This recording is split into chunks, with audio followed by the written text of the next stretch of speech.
This is KM Wyland, and you're listening to the 332nd episode of the Helping Writers Become Authors podcast. I finished my first edit of my historical superhero work in progress Wayfarer last month. My main goal for this read-through was to trim my excessive word count. I was aiming for 80,000 cut words, which I knew was a nigh-on impossible goal to meet. So I was pretty happy to cut right around 30,000. It's a start. The book feels much leaner, tighter, and better for the trimming. And the manuscript sits right at 170,000 words right now, which is still the longest book I've ever written. So whether or not I get to cut any more will now largely depend on whether or not my beta readers and editors can help me spot any scenes or subplots that are extraneous. After I let the manuscript sit for a couple months, I'll be able to look at it a little more objectively myself as well. I'd like to shorten it up for a number of practical reasons, including printing costs and reader patience. But as I'm always preaching, a story needs to be exactly how long it needs to be. And from the looks of it, this one may end up being pretty meaty. So, brace yourself, folks. The latest post on my blog is 15 places to find your next beta reader. Take advantage of this resource to help you find the right beta reader to help you polish your writing to the next level. To find it, visit my site at helpingwritersbecomeauthors.com. And now I hope you enjoyed this week's podcast entitled Most Common Writing Mistakes, Part 49, Weak Conjunctions. Consider the conjunction. It's one of the building blocks of solid prose. It links idea to idea, creates clarity, and offers emphasis in a solid punch at the center of your sentence. If it can do all that when handled properly, then you definitely want to make sure you're not watering down your writing with unnecessarily weak conjunctions.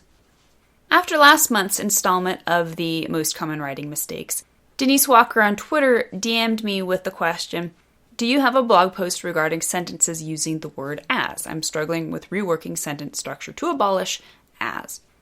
My podcast idea antenna immediately went erect, because even though I've never written about it, weak conjunctions are something that drive me nuts. Bad news. Most authors are blind to their weak conjunctions. Good news. Once you are aware of them, they're actually super easy to fix. But first, just in case you happen to be the kind of person whose eyes crossed whenever you turned the page in your high school comp and grammar book and saw sentence diagramming, then you may be wondering what in tarnation a conjunction is. So before we get into weak conjunctions, let's take a quick second to brush up on what a conjunction of any sort actually is. A conjunction is a connector. It connects words, phrases, and sentences. Common conjunctions include and, but, yet, or, nor, for, as, and so. And those last three in particular are the ones we're going to be picking on today. English is flexible. It allows a surprisingly endless number of varieties, including the same parts of speech in all kinds of creative ways. But note the creative conjunction at the beginning of a sentence. It's important to realize the strongest use of any part of speech is almost always achieved by making certain that part is fulfilling exactly the role it was intended to do. This is where authors can occasionally misstep in their creative license with the coordinating and subordinating conjunctive use of as, for, and so. Let's take a look. Gina fell off her horse, for she was not a good rider. Davis ran to help her, as he was in love with her, despite her poor equestrian skills. Thelma rolled her eyes so she wouldn't have to watch all that lovey-dovey schmaltz. First off, let's note right now that none of these examples are grammatically incorrect. If you put one of these sentences in your story, the grammar police are not going to toss you in the paddy wagon.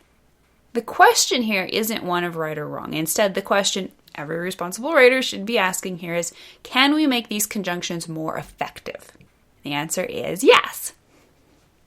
The problem with our conjunctive choices in the previous sentences all comes down to the fact that they're not the right tools for the job. In writing those sentences, I was trying to hammer square pegs into round holes instead of just doing the sensible thing and grabbing for a nail.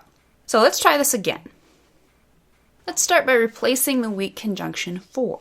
This is our weak example. Gina fell off her horse, for she was not a good rider. The problem with using for in a sentence like this is twofold. Number one, it's archaic. For, as a conjunction is a pet usage of an author I actually read regularly, and every time I stumble over it, I hear a lisping Shakespeare in the back of my head. For I art in loveth. Number 2, it isn't primarily a conjunction. Although for is a coordinating conjunction, it's primarily a preposition.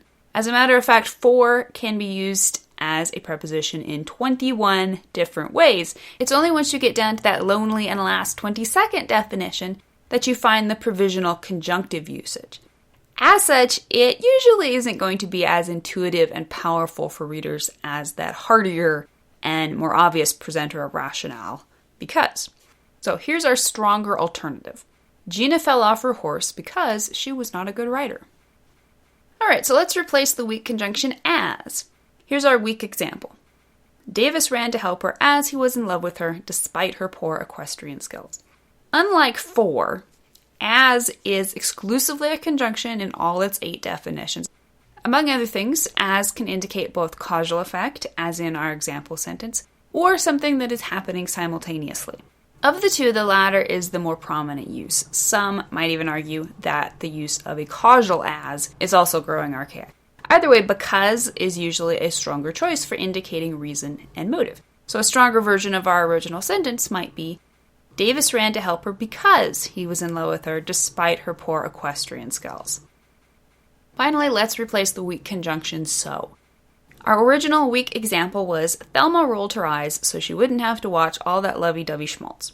So is arguably the least weak of our weak trio. Unlike for and as, it is a solid indication of causal relation. So please don't run a universal search replace through your manuscript to axe every so. As often as not, so will probably be a good choice, one obvious and invisible enough that readers won't be likely to trip over it. So is worth examining and replacing only wherever it muddies the chronology of cause and effect. In our original example sentence, the so certainly isn't egregious. But by eliminating and allowing the cause, the character's motivation, and the effect, the character's physical reaction, to line up chronologically, the emotional and logical power is clear. So a stronger example might be, Thelma didn't want to watch all that lovey-dovey schmaltz. She looked away, which gets extra points for being a properly structured motivation-reaction unit as well. Now, all 3 of these words can be used powerfully and correctly in many different ways. Here are just a few. How to correctly use for. The new riding helmet is for Gina. This is a preposition indicating recipient. Thelma should ride for Gina in the horse show, which is a preposition indicating alternative. Gina is no longer working for the stables, a preposition indicating service. Or if Gina continues galloping straight for that jump, she will crash, which is a preposition indicating direction. How to correctly use as.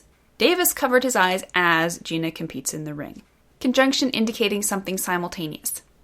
Davis is almost as good a rider as Thelma. Conjunction indicating comparison. As you know, Thelma thinks Gina and Davis are sappy. Conjunction indicating introductory clause. Gina believes in getting back on after a fall just as her instructor taught her. Conjunction indicating sameness. And this is how to correctly use so. Gina gripped the saddle pommel so she wouldn't fall. Conjunction indicating rationale. Gina had already fallen too many times, so she decided to give up riding. Conjunction indicating consequence. Just as Davis loved Gina, so too Gina loved Davis. Conjunction indicating similarity. And finally, Thelma was so glad to see the clumsy lovebirds go. Conjunction indicating extent. As you're writing and editing your next magnum opus, consider your use of conjunctions. Make sure your every word choice is serving your story in the most effective way possible.